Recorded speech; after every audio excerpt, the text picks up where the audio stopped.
This is Africa, a continent with 1.56 billion people and an area of 30.3 million square kilometers. From north to south, 10 countries border each other, stretching from the Mediterranean Sea to the Atlantic Ocean. They are Egypt, Sudan, South Sudan, Uganda, Kenya, Tanzania, Zambia, Zimbabwe, Botswana, and South Africa. Together, this corridor covers 8.2 million square kilometers and has a combined population of 441 million. That's 27% of Africa's land and 28% of its population. And here's a map of Africa from over 100 years ago. If you look closely, you will see that back then, this entire corridor was under one master, the British Empire. And this master had a plan for the region to build a Trans-Africa Railway connecting Cape Town to Cairo. If fully connected, this railway would create a continental core for Africa, linking the Atlantic Ocean, Indian Ocean, Red Sea, and Mediterranean, giving the British an unchallengeable position on the continent. The plan was conceived as early as 1874, quickly gained momentum, and was initiated at the end of the 19th century.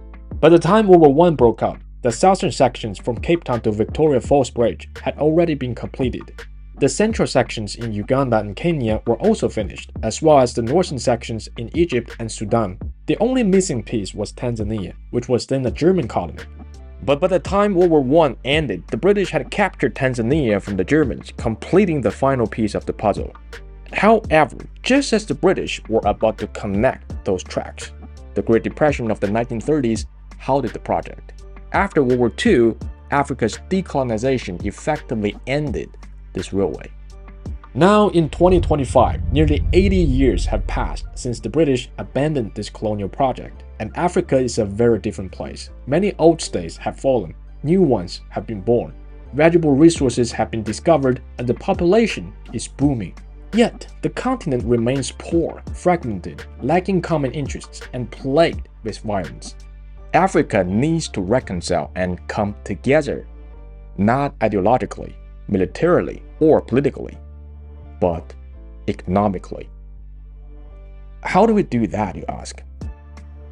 Well, how about completing the Cape to Cairo Railway and giving Africa an iron spine and ribs? Only this time it wouldn't serve the British Empire, but would aim to build real unity. In this project, we will visit the countries in the corridor, take many train rides, read a lot of Ernest Hemingway, and explore both the colonial sections of the Cape to Cairo Railway and the potential new sections. We will investigate how this railway could function as a continental superpower corridor that could address Africa's many challenges, and how countries like India, China, Russia, UK, and the US might happily provide the necessary funds and peace to make this vision a reality. At the same time, we will study the immense challenges such a project would face and why it may never come to fruition. Through the reimagination of the Cape to Cairo Railway, I'd like everyone to rethink the meaning of great infrastructure projects. Do they bring humanity together, or do they merely expose our divisions? The production will take 6 to 12 months with a total of 4 episodes. Both the difficulty and cost will be high.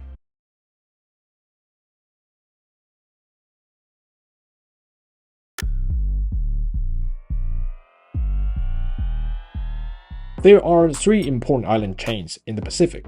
The first chain runs from Japan's home islands to the Ryukyu Islands, Taiwan, the northern Philippines, and Borneo.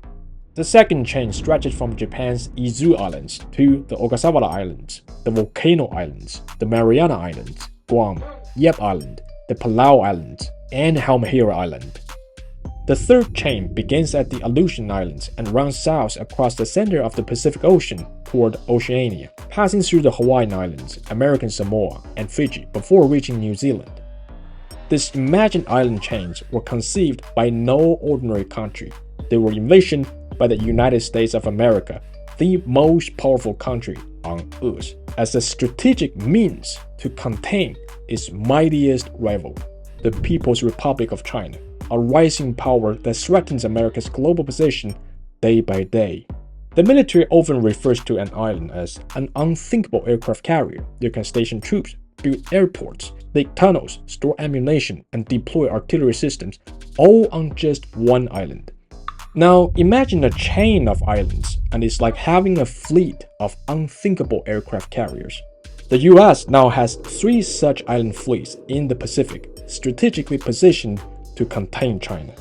From the map, it may seem as though China is hopelessly encircled by the US and its allies, with its maritime lifelines under constant surveillance. So here comes the question: will these 3 island chains, and 5 if you include the 2 proposed in the Indian Ocean, actually work? Unlike my other projects, this one will focus more on modern conflicts. We will visualize the rivalry between China and the US in the Pacific, explore all 3 island chains, not every island, but the critical ones, and analyze their strengths and weaknesses. We will also examine how advantages could quickly become disadvantages and vice versa, as geography always works both ways. After analyzing the geography, we will turn to diplomacy and regional cooperation. Because let's not forget that for this strategy to work, everyone involved must work together. And in the 21st century, aligning all these countries with US interests is not as easy as it was 50 years ago. We will interview people from these countries to learn how they truly feel about being part of this island chain strategy, what they consider noise, and what they regard as real threats. Through the lens of these island chains, I want to challenge you with this question. For superpowers, is coexistence ever truly an option? The production of this project will take 3 to 6 months, and there will be 3 episodes in total. It will be both costly and challenging to make.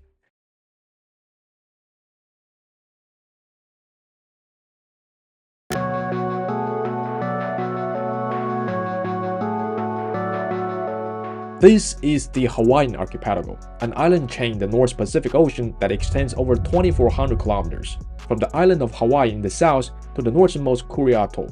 It is the loneliest island chain in the world, with no land in sight for thousands of miles in every direction. As of 2025, the state of Hawaii has a population of 1.45 million. Among them, the largest ethnic group is Asian, making up over 37.3% of the population, more than 3 times the number of native Hawaiians. Within the Asian community, the largest group is Japanese, with approximately 320,000 ethnic Japanese living in Hawaii, about 22% of the state's total population. To clarify, these are not seasonal tourists from Japan.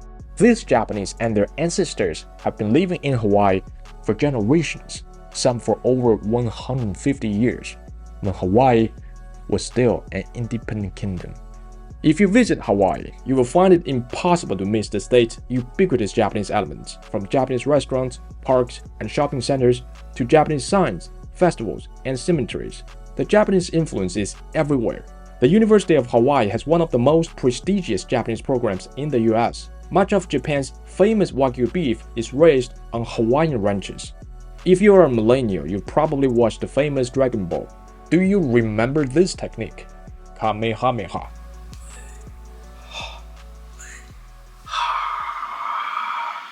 Yeah, that one. That is actually a wordplay on the name of the first Hawaiian king, Kamehameha. And do you know why the famous Midway Atoll is called Midway? Because it lies midway between San Francisco and Tokyo. In the 1920s, the Japanese made up over 43% of Hawaii's population. In the 1990s, the Japanese owned 30% of Hawaii's hotel space. On Oahu, Japanese hotel ownership was as high as 42%. At one point, the Japanese effectively controlled Hawaii's economy and ran the state. But why? Hawaii is 6,300 kilometers from Japan. Hawaii was where the Pacific War began. The attack on Pearl Harbor led the US to go to war with Japan. So why just a few decades later was Hawaii practically run by the Japanese? Seriously, why is 22% of Hawaii's population of Japanese descent? What does Japan mean to Hawaii? And more importantly, what does Hawaii mean to Japan? For this project, we will visit all the major islands in Hawaii to explore how the Japanese arrived, built, destroyed, and rebuilt the islands.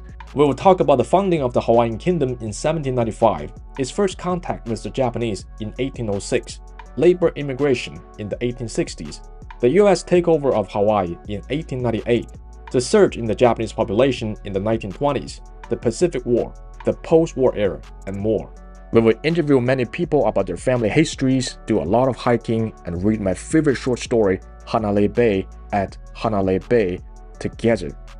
Ultimately, through these Japanese Hawaiians, I invite everyone to reflect on how migration, cultural assimilation, and historical trauma shape the identity and resilience of a community in a foreign land.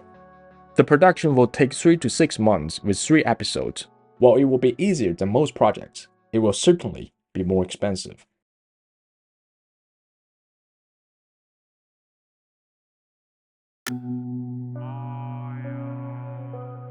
This is where Kazakhstan, Russia, and China meet. And this is where Mongolia, Russia, and China meet. The two tripoints are only 39.39 kilometers apart and sit on a unique mountain range, the Altai Mountains, the geographical midpoint of Asia. As shown on the map, the Altai Mountains are currently divided among Russia, China, Kazakhstan, and Mongolia. Each of these countries has its own Altai region, the Altai Republic and Altai Krai in Russia, the Altai District in Kazakhstan, the Altai Prefecture in China, and Gobi Altai Province, along with 2 Altai districts in Mongolia. In total, these 4 Altai regions cover about 652,000 square kilometers and have a combined population of around 3.7 million people. For millennia, the Altai Mountains have served as a crossroads for migration routes of nomads. The Yuezhi, Xiongnu, Xianbei, Turks, Khitans, Mongols, and many others have all passed through here. In many ways, the Altai Mountains are like a time capsule preserving nomadic genes from different times. It is the cradle of the Turkic peoples and remains a secret place for nomadism. The nomads from here once ruled much of Asia, extending their influence to Beijing, Lhasa, Baghdad, and Cairo. However, since the mid-18th century, the Altai region has been absorbed by the Qing Empire and the Russian Empire. By the time the Soviet Union collapsed in 1991, it had fractured into 4 pieces, with Russia, China, Kazakhstan, and Mongolia each controlling one. Now, over 30 years later, all 4 countries have undergone dramatic changes. I believe it's time to revisit the Altai Mountains to see how the nomads there are faring today. We want to understand if they are doing well, what religion do they follow, are the Altai nomads from the 4 countries still in touch with one another? What does it feel like to live between 4 massive countries, each with different policies and economic models? And last but not least, what does it mean to be a nomad in the 21st century? For this project, we will visit all 4 Altai regions and film from late summer to late winter, living among the nomads, eating with them, herding with them, hunting with them, and listening to their stories. Through the 4 Altai regions, we will explore the lives of nomads in the 21st century and ask whether there is still a future for nomadism. Can their ancient way of life survive when the land they depend on is fractured by nation-states? While the production will be a bit costly and the working conditions will be quite harsh, I'm confident that we will capture some truly incredible footage and document many untold stories. This project will take 3 to 6 months, with 3 episodes in total.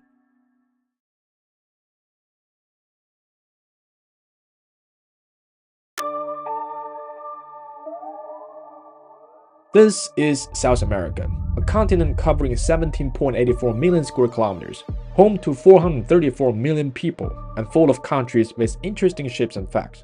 There's Brazil, the giant that shares borders with every South American country except for Chile and Ecuador. There's Chile, a narrow country stretching 4,300 kilometers north to south, but averaging only about 177 kilometers in width. Then there's Bolivia, which despite being landlocked, still maintains a navy and has access to the Chilean ports. Ecuador is named Ecuador because it lies across Earth's equator. Colombia is named after Christopher Columbus. Venezuela is named after Venice, and Paraguay and Uruguay are both named after rivers of the same names. At the southernmost tip, there is a curious perpendicular border between Chile and Argentina, which makes you wonder about its origin. There is the country of Peru, which has almost all the seasons and geographies at once. And then there are the 3 non-Spanish, non-Portuguese speaking countries: Dutch-speaking Suriname, English-speaking Guyana, and French-speaking French Guyana, which remains part of the European Union despite being an ocean away from Europe. There are also many legendary islands. Some are famous for unique features. Some are where Darwin developed his theory of evolution. Some inspired the novel Robinson Crusoe, and some are still disputed between the UK and Argentina. And all of this is just the tip of the iceberg. South America is a continent full of stories, many more than North America. Yet, interestingly, despite both being discovered at the same time, colonized in similar ways, with similar size and population, gaining independence nearly simultaneously, and being popular destinations for immigration, one gave birth to the United States, the most powerful country ever to exist in human history, dominating the world in every way imaginable, while the other remains fragmented, chaotic, and not dominating much at all. This raises an intriguing question. Why couldn't South America produce a superpower like the United States? Something must have gone wrong in South America that set its course toward a different reality. So what exactly went wrong? For this project, we will visit every country in South America, capturing its landscapes, pre-European ruins, and famous battlegrounds, and interviewing locals about their thoughts on South America's role on the world stage. We will explore the region's colonial past, the rivalry between the Spanish and the Portuguese, and the influence of the French, Dutch, and British. We will look at the deep divides between European-descended elites, indigenous peoples, and African-descended populations, and the many treaties and wars that shaped South America's borders. In addition to its past, we will also discuss the region's current political climate, the challenges it faces, and the recent trend of South Americans re-immigrating to Europe. Through South America, we will explore this question together. What factors play the most important role in building a superpower? Shared culture, favorable geography, political view for unity, or something else entirely? The production will take about a year, with 4 episodes. I expect this project will be both difficult and expensive to make.